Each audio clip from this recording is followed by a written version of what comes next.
The horizon erupted in a swarm of black dots. I pressed my eye harder against the rangefinder scope, my heart hammering against my ribs as I counted them. 10, 20, 50, 100 more enemy aircraft than I'd ever seen in one sky.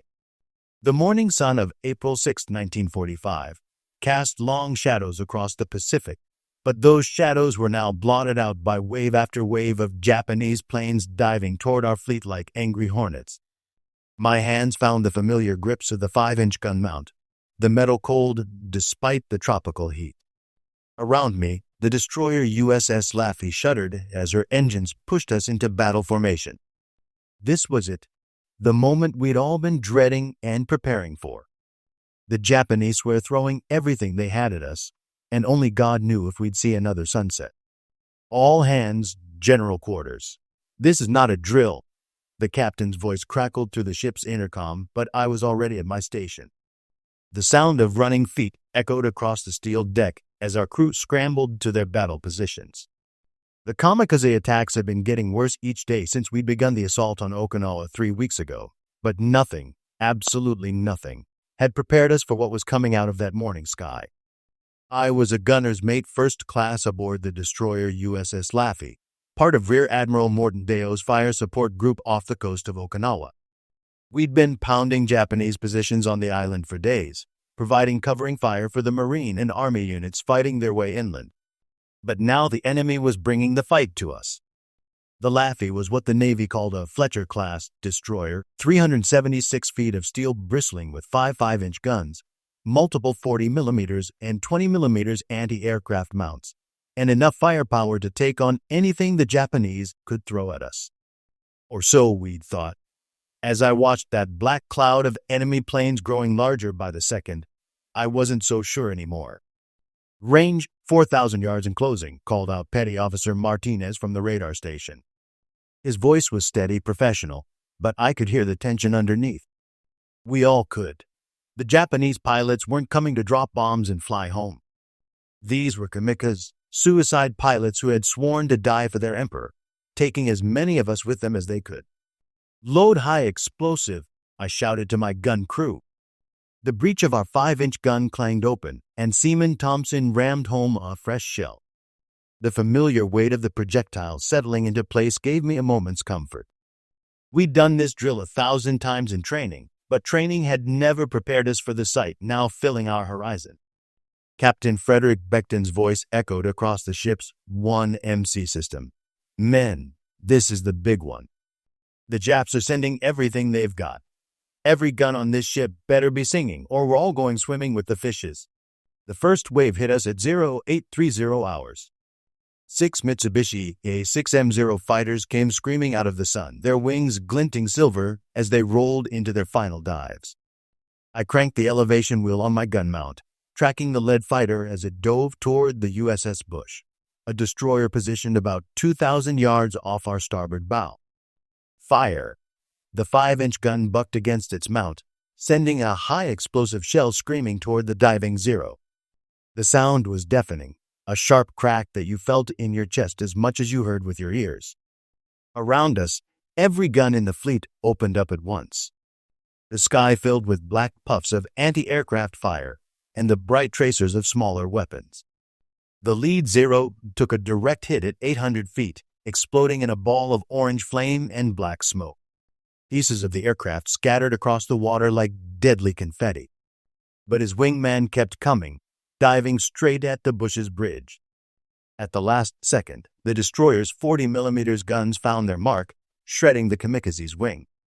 The plane cartwheeled into the sea just 50 yards from the Bush's hull, sending up a towering column of water and debris. "Two down," someone shouted from the 40mm mount behind me. But even as he spoke, I could see more planes diving out of the high clouds, many more. The Japanese had launched what they called Kikusui No. 1, the first of 10 massive kamikaze attacks planned to destroy our invasion fleet and drive us away from Okinawa. Intelligence reports we'd receive later would tell us that Admiral Soemu Toyoda had ordered every available aircraft in Japan to join the assault. From bases on Kyushu, Shikoku, and even the Japanese mainland, 355 kamikazes and 344 conventional attack planes had taken off before dawn. Their mission was simple: sink the American fleet or die trying. But we didn't know those numbers then. All we knew was that the sky was full of enemy planes, and they were all coming for us. The second wave arrived at 0845. This time, they came in low, skimming the wave tops to avoid our radar until the last possible moment. I spotted them first, a flight of 4 Nakajima B-6N torpedo bombers, their distinctive silhouettes unmistakable even at 2 miles distance.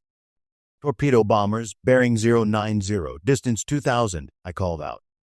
Our gun director swung around, and I felt the familiar whine of electric motors as our 5-inch mount tracked the incoming threats. The lead bomber was heading straight for the USS Colhoun, a destroyer minesweeper anchored about a mile away. Captain Beckton ordered hard left rudder, bringing our broadside guns to bear on the attacking formation. "Commence firing." The order came down from the bridge, and every 5-inch gun on the Laffey opened up. The deck plates shuddered beneath my feet as our gun fired round after round. Shell cases clattered to the deck as Seaman Thompson and his loading crew kept up a steady rhythm: load, close breach, fire, eject case, load again. The second bomber in the formation took a direct hit at 1,500 yards. The 5-inch high explosive shell punched through the aircraft's engine cowling and detonated inside. The bomber simply disintegrated, sending pieces of aluminum and steel raining down into the Pacific. But the others kept coming. The lead bomber released its torpedo at 800 yards from the Colhoun. The weapon entered the water with a splash and began its deadly run toward the American ship. But the bomber pilot had made a fatal mistake. He'd flown too straight and too level for too long. The Colhoun's 40mm guns found their mark, and the Nakajima exploded in midair, its wreckage splashing down just ahead of its own torpedo track. The torpedo ran true, but the Colhoun's captain had been watching. At the last second, the destroyer turned hard to port, presenting her narrow stern to the weapon. The torpedo passed harmlessly down the ship's starboard side, its wake clearly visible in the blue Pacific water. By 0900 hours, we'd already shot down 15 enemy aircraft, but they kept coming. Wave after wave of kamikazes dove out of the morning sky, targeting every American ship they could find. The destroyer USS Bush, which had survived the first attack, took a kamikaze amidships during the third wave. The explosion tore a massive hole in her hull, and she began listing to starboard. "Bush is hit bad," called out our signalman. Through my binoculars, I could see smoke and flames pouring from her superstructure. Her crew was fighting to save their ship, but it didn't look good. Within minutes, a second kamikaze crashed into the Bush's forward gun mount, sealing her fate. The order came to abandon ship. But there was no time to watch the Bush's death throes. More planes were diving at us. A single Yokosuka D-4Y dive bomber came screaming down out of the clouds, aimed directly at the Laffey's bridge. Our 20mm guns opened up, filling the air with tracers, but the pilot held his course. At 500 feet, he pulled out of his dive and leveled off, skimming just above our mast. I could see the pilot clearly, a young man, probably no older than 20, his leather helmet and goggles making him look like some samurai warrior from Japan's ancient past. For just a moment, our eyes met across the chaos of battle. Then the plane's wing clipped our number 1 stack, and the dive bomber cartwheeled into the sea off our port bow. "That was too close," muttered Seaman Rodriguez, Marshal Passer. His face was streaked with sweat and powder burns, and his hands shook slightly as he lifted the next round into the breech. We'd all been at general quarters for over an hour, and the constant stress of combat was wearing on everyone. At 0930, the fourth wave hit us. This time, the Japanese tried a different tactic. Instead of diving straight down, they came in at wave-top level from multiple directions, hoping to overwhelm our defenses through sheer numbers. 6 Mitsubishi G4M Betty bombers appeared off our starboard bow, flying in tight formation just above the water. These weren't carrying bombs. They'd been converted to kamikazes, their bomb bays filled with high explosives and their cockpits reinforced for the final impact. multiple bandits, bearing 045, distance 1,500 yards. The call came from our air search radar operator. Every gun on the ship that could bear on the target opened fire. The sea around the approaching bombers erupted in waterspouts as our shells found the range. The lead Betty took a 5-inch round in the nose, and her front section simply vanished in a cloud of smoke and debris. But the other 5 kept coming. Our 40mm guns picked up the second bomber at 800 yards, their tracers stitching a line of holes across the aircraft's wing. Aviation fuel began streaming from the punctured tanks, and within seconds the entire wing was ablaze. The pilot held his course for another few seconds. Then the bomber rolled over and crashed into the sea. The third Betty made it to within 200 yards of our hull before a 20mm gun mount caught her with a burst right in the cockpit. The bomber pitched nose down and slammed into the water, sending up a geyser of steam and spray that drenched our forward gun crews. But numbers 4 and 5 were still coming. The fourth bomber passed over us at masthead height, so low I could see the rivets on her aluminum skin. Every gun on the ship was tracking her, filling the air with so much lead that it seemed impossible for anything to fly through it. But somehow she made it past us, only to crash into the destroyer USS Newcomb a half-mile away. The explosion was tremendous. A column of black smoke and orange flame rose hundreds of feet into the air, and even at our distance, we could feel the heat from the blast. The Newcomb was hurt bad. I could see her settling by the bow, her crew already breaking out damaged control gear. The fifth bomber never made it. Chief Petty Officer Williams, manning one of our twin 40mm mounts, caught the Betty in a perfect deflection shot at 400 yards. The high-explosive shells walked right up the bomber's fuselage from tail to nose, and the aircraft simply came apart in midair. 5 down, Williams called out, his voice hoarse from shouting orders to his gun crew. Around the ship, sailors were cheering, but I kept my eyes on the horizon. This wasn't over yet. By 1,000 hours, the pattern had become terrifyingly familiar. Wave after wave of Japanese aircraft would appear on the radar screens, and we'd shoot them down as fast as they came. But there were always more.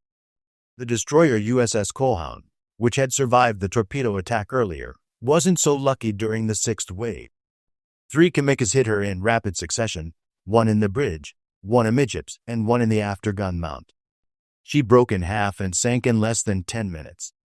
From my position on the Laffey's gun mount, I watched good men die.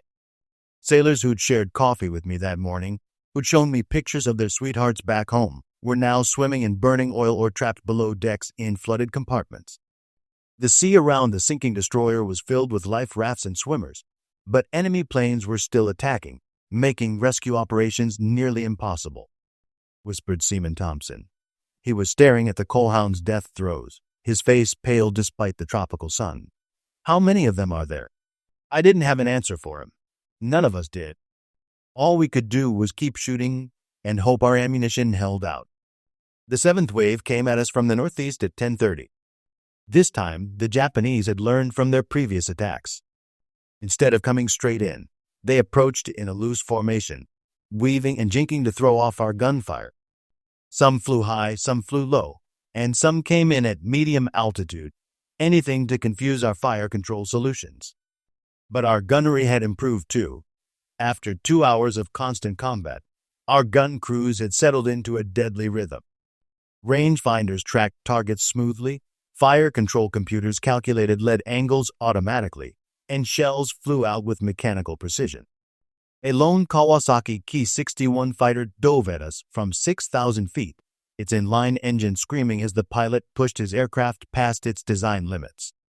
Our 5-inch guns tracked the diving fighter, firing time-fused shells that burst in black puffs around the aircraft. The pilot was good. He rolled and twisted, trying to throw off our aim. But at 2,000 feet, one of our shells burst directly beneath his fighter. The blast flipped the Ki-61 upside down and tore off most of its left wing. The fighter went into a flat spin, rotating like a falling leaf as it dropped toward the ocean. The pilot never pulled out. His aircraft hit the water at over 200 miles per hour, sending up a waterspout that was visible for miles. But even as we celebrated that kill, Two more kamikazes were diving at the destroyer USS Gregory, positioned about 800 yards off our port quarter. The first one, a Yokosuka P-1Y bomber, took a direct hit from the Gregory's forward 5-inch gun at 1,500 feet. The aircraft exploded so violently that debris rained down on both ships. The second kamikaze, another Zero fighter, made it through the defensive fire. At the last second, the Gregory's helmsman threw the wheel hard over, trying to avoid the impact. The ship heeled sharply to starboard, but it wasn't enough. The Zero slammed into the destroyer's after superstructure, just after the number 2 stack. The explosion blew a hole clean through the Gregory's hull. I could see daylight through the twisted metal, and smoke was already beginning to pour from the wound. But the Gregory's crew was well trained. Within minutes, damage control parties were on scene with hoses and patches, fighting to save their ship. At 1100 hours, we got a brief respite. The radar screens cleared of enemy contacts, and for the first time in over 2 hours, our guns fell silent. The sudden quiet was almost deafening after the constant roar of battle. "Ammunition report," called Captain Beckton from the bridge. Around the ship, gun captains began calling out their remaining shell counts. We were running low, our ready service lockers were nearly empty, and the ammunition parties were bringing up shells from the magazines as fast as they could carry them. I used the lull to check on my gun crew. Thompson was reloading the ready rack with 5-inch shells, his movements automatic after hours of repetition. Rodriguez was cleaning the brass shell cases, getting them ready for the next engagement. Chief Williams was checking the bore of his 40mm guns, making sure they hadn't overheated during the constant firing. "How you holding up, Chief?" I asked as I walked past his gun mount. Williams looked up from his inspection, his weathered face streaked with sweat and powder smoke. "Been better, been worse," he said with a tired grin. "These pilots sure are determined. I'll give 'em that." Around us, the Pacific Fleet was taking stock of the damage. The destroyers Bush and Colhoun were gone, along with most of their crews. The Gregory was still afloat, but heavily damaged. The minesweeper Emmons had taken 2 kamikaze hits and was barely staying above water. Several other ships showed varying degrees of damage from near misses and strafing attacks. But we were still here, still fighting, and the Japanese were running out of planes. The 8th wave appeared on our radar at 11:30. This time, there were only 12 aircraft, a mixed formation of fighters and light bombers. They came in from the south, flying low to avoid early detection. Our combat air patrol intercepted them first. 6 F-4U Corsairs from the carrier USS Essex dove down from 10,000 feet, their Pratt and Whitney engines howling as they closed for combat. The Corsairs were faster and better armed than anything the Japanese had left, and the aerial battle was brutally one-sided. I watched through binoculars as the Marine pilots tore into the enemy formation. Their 50 caliber machine guns ripped the lightweight Japanese aircraft apart. Within minutes, 8 of the 12 attackers were splashing into the Pacific, their wreckage marking the Corsairs' path through the sky. But 4 kamikazes made it through the fighter screen. They spread out, each selecting a different target. One dove at the battleship USS Tennessee, another at the cruiser USS Birmingham. The third went after a transport ship loaded with Marines, and the fourth, a battle-scarred Zero with most of its paint burned off, came straight at us. "Here he comes," I shouted, cranking the elevation wheel on our 5-inch gun. The Zero was diving at a steep angle, his propeller spinner aimed directly at our bridge. Every gun on the Laffey that could bear opened fire. The air around the diving fighter filled with tracers and shell bursts. Our 20mm guns were firing so fast their barrels glowed red-hot. The 40mm mounts walked their fire up toward the kamikaze, sending streams of high-explosive shells into his path. At 800 feet, the Zero took a 40mm round in the engine. Black smoke began streaming from his cowling, and the fighter started to wobble. But the pilot didn't pull out. He held his dive, aiming for our number 2 gun mount. At 400 feet, our 5-inch gun fired its final round. The shell burst directly in front of the Zero, and the concussion threw the fighter into a violent roll. The pilot fought to regain control, but it was too late. The Zero slammed into the ocean just 50 yards from our hull, sending up a geyser of water and burning aviation fuel. "Splash one," called out our fire control director. Around the ship, sailors were cheering and pounding each other on the back. But I kept watching the water where the Zero had gone down. For just a moment, I thought I saw the pilot's helmet bobbing in the waves. Then the swells closed over it, and he was gone. The 9th and 10th waves were smaller, just a handful of aircraft each, most of them damaged survivors from earlier attacks. Our combat air patrol and ship-based guns dealt with them quickly and efficiently. By 1200 hours, the last kamikaze had been shot down, and the radar screens finally stayed clear. The Battle of Okinawa's first Kikusui attack was over. Around our task force, the sea was littered with debris from destroyed Japanese aircraft, pieces of aluminum, chunks of engine block, scraps of fabric from cockpit covers. The water was slicked with aviation fuel and oil, creating rainbow patterns on the Pacific swells. As damage reports came in from around the fleet, the scope of our victory became clear. The Japanese had launched 355 kamikazes and 344 conventional attack planes in their desperate attempt to drive us away from Okinawa. Of those 699 aircraft, we had shot down over 350, more than half the entire attacking force. The Japanese had lost experienced pilots they couldn't replace. Along with aircraft their industrial base couldn't afford to lose. But the victory had come at a cost. 2 destroyers were sunk, several more ships were heavily damaged, and hundreds of American sailors had paid the ultimate price. As I helped police up the empty shell cases around our gun mount, I thought about the young Japanese pilot I'd seen diving at our ship. He couldn't have been much older than my kid brother back in Ohio. But he'd been willing to die for his emperor, just as I was willing to fight for my country. The difference was, I was still alive. Later that afternoon, as we steamed in formation with the surviving ships of our task force, Captain Beckton addressed the crew over the ship's intercom. "Men, you've just been through the biggest air attack in naval history. The Japs threw everything they had at us, and you shot them down. Every man on this ship can be proud of what we accomplished today. We've shown the enemy that the United States Navy doesn't break, doesn't run, and doesn't quit. We're going to stay here off Okinawa until the job is done, no matter what they throw at us." As the sun set over the Pacific on April 6, 1945, painting the sky in shades of orange and red, I stood at my gun mount and watched the horizon. Tomorrow would bring more battles, more kamikazes, more young men dying far from home. But today, we had won.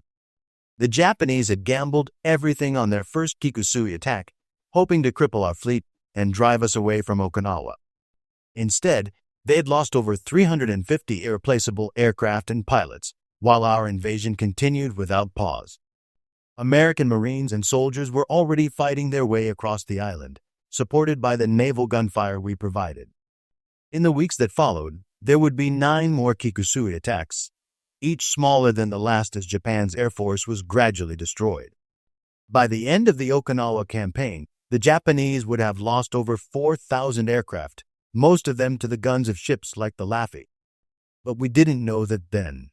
All we knew was that we had survived the storm and that tomorrow we would stand ready to face whatever came next. As I cleaned my 5-inch gun for the night, I thought about home, about the small farming town in Ohio where I'd grown up, about my parents reading about the Pacific War in their local newspaper, about the girl I'd promised to marry when the war was over.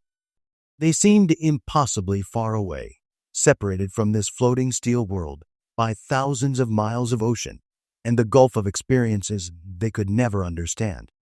But they were the reason we were here. They were the reason we stood watch on the endless Pacific, the reason we faced the kamikazes without flinching, the reason we endured the heat and fear and exhaustion of combat. We were fighting for more than just military objectives or strategic positions. We were fighting for the right of free people to live in peace, for the promise that our children wouldn't have to face the horrors we had seen. The Japanese pilots who had died that day believed they were fighting for something sacred too, for their emperor, for their homeland, for the honor of their ancestors. I couldn't hate them for that, even though they had tried to kill me and my shipmates. War makes enemies of men who might have been friends in different circumstances. But understanding your enemy doesn't mean surrendering to him. The Japanese militarists who had started this war, who had attacked Pearl Harbor and brutalized their way across the Pacific, had to be stopped. And if it took the combined might of the United States Navy, Marine Corps, and Army to do it, then that's what we would bring to bear. As the stars came out over the Pacific, I made my final log entry for April 6, 1945. All guns secured. Ready, ammunition replenished. Crew exhausted but in good spirits. Enemy air attacks repelled with heavy losses to the enemy. Ship's company performed magnificently under fire, ready for whatever tomorrow brings. Tomorrow would bring more battles, more tests of courage and endurance. But we had proved something important on April 6th, that American sailors, properly trained and equipped, could face any challenge the enemy could devise. We had turned back the largest kamikaze attack in history, and we had done it without flinching. The invasion of Okinawa would continue, and eventually it would lead to victory in the Pacific, to the end of the war, and to the beginning of peace. But that was still months away. For now, all that mattered was that we had held the line, that we had done our duty, and that we were ready to do it again. In the quiet hours before dawn on April 7th, as I stood the mid-watch on deck, I looked out at the dark Pacific and thought about the 350 Japanese pilots who would never see another sunrise. They had died as warriors according to their code, but their sacrifice had gained them nothing. Their emperor's empire was crumbling, their homeland was being bombed around the clock, and their cause was lost. But they had died believing in something, and in a strange way, I respected them for that. The tragedy was that they had chosen to believe in the wrong thing, in conquest rather than peace, in death rather than life, in the glory of war rather than the quiet satisfaction of building something lasting. As the eastern horizon began to lighten with the promise of another day, I made myself a promise. When this war was over, when the shooting stopped and the killing ended, I would go home to Ohio and build something good. I would marry my girl, raise children, maybe take over my father's farm. I would create life instead of destroying it, and I would remember the lessons this war had taught me about the precious nature of peace. The sun rose on April 7, 1945, revealing a Pacific Ocean empty of enemy aircraft. Our radar screens stayed clear, our guns remained silent, and for the first time in weeks, we could stand down from general quarters during daylight hours. But we stayed ready, because we knew the Japanese would be back in whatever numbers they could muster. And when they came, we would be waiting for them, our guns loaded and our resolve unshakable. We were the United States Navy, and we did not yield the sea to anyone.